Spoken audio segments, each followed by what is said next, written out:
Hi, guys. Today we're going to talk about what it really means to be solitary on this magical path that we're all on. A lot of people are interested in joining groups. Groups are great for commiseration and learning from one another and bouncing ideas off of each other and just, having a circle of friends who understand um, magical work in general. And that's great. That's great. Um, but the bigger the group, the more the drama. A lot of people stay away from groups because they don't want the drama, which I don't blame you. I've been in many different groups in my 30 some odd years practicing magic. And one of the things about groups is there's always going to be some sort of drama, generally.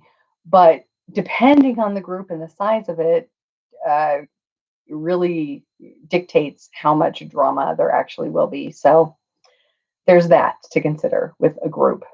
But there are benefits to groups too. And if you find a good one, because I've been in both good groups and bad groups, um, one of the things you'll notice is a good group, you can really grow in a good group. Groups are great for learning foundational material, learning the basics, learning new techniques, that sort of thing. But ultimately, when it comes to practicing with a group, you'll find that many of them don't necessarily practice magic together. You may have magical partners that you work with to practice magic together, someone that you mesh with who you know that their intent is going to match yours, and you do things together, and then you compare results and that sort of thing. But uh, when it comes to like big groups, generally they're for liturgical reasons to basically honor the demonic and get together with people. So But here's the thing is even if you belong to a group, you're still very solitary. Your path is your own. It's being a magician is a very solitary thing, regardless the spirits that you're working with. And that doesn't matter if you're in the Golden Dawn or uh, Thelema, or if you're a demonologist. The majority of work and the most growth is solitary work. Okay, so um, and you'll find in groups there's a lot of people who join the groups because they want the aesthetic, they want to live the lifestyle, but they may not actually practice the magic. So that's something to consider too.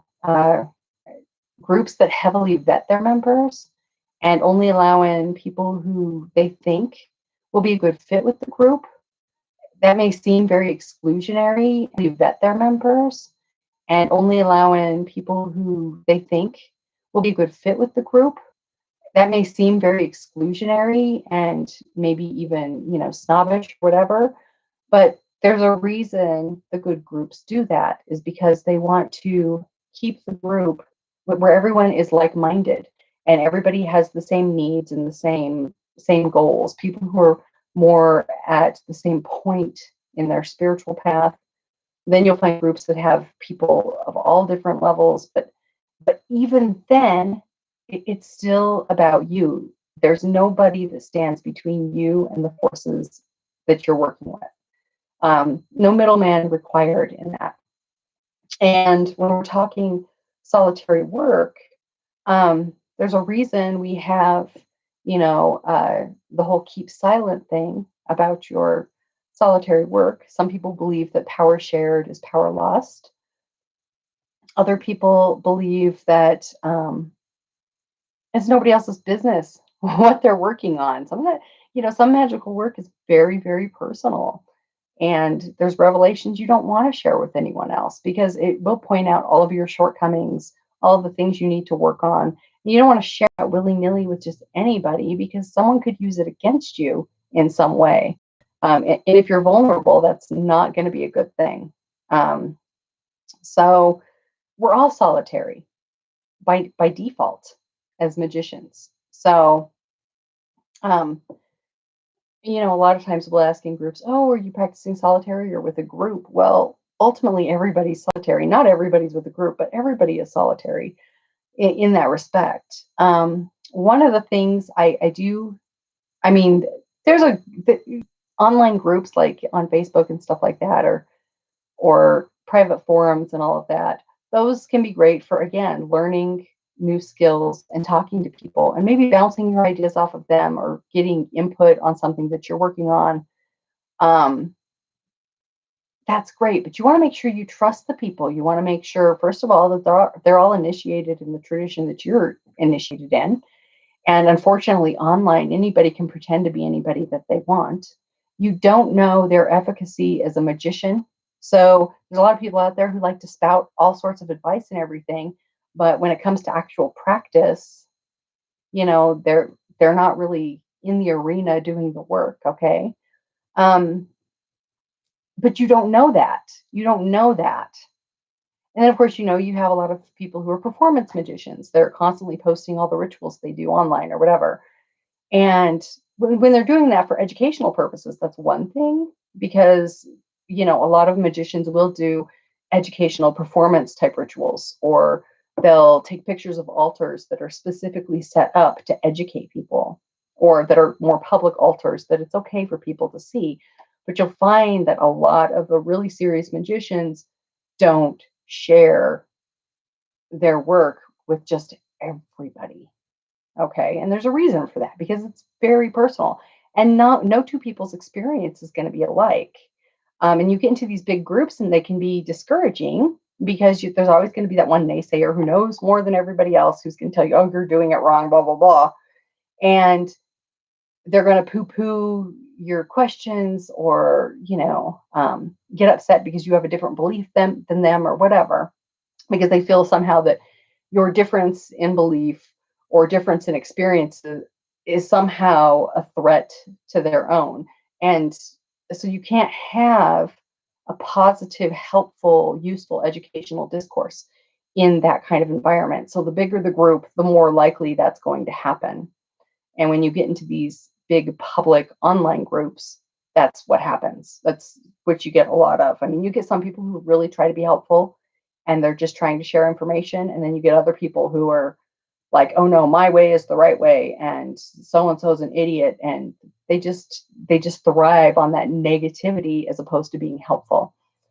So that said, it can be a very lonely path. You can feel like, even among magicians, that nobody understands exactly what you're going through and exactly what you're experiencing.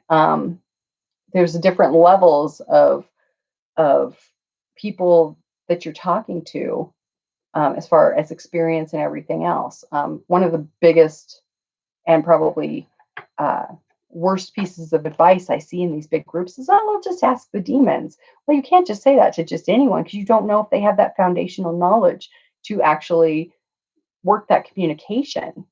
They may have not. I don't know. Some people just act like they talk to demons left and right, and they're like, yeah, I just asked the demons and they agreed with me, and it's like, yeah, I don't know. I can tell you a lot of times the demons didn't agree with me, and they're like, yeah, no. The wishful thinking, Steph. Let's not even go there. So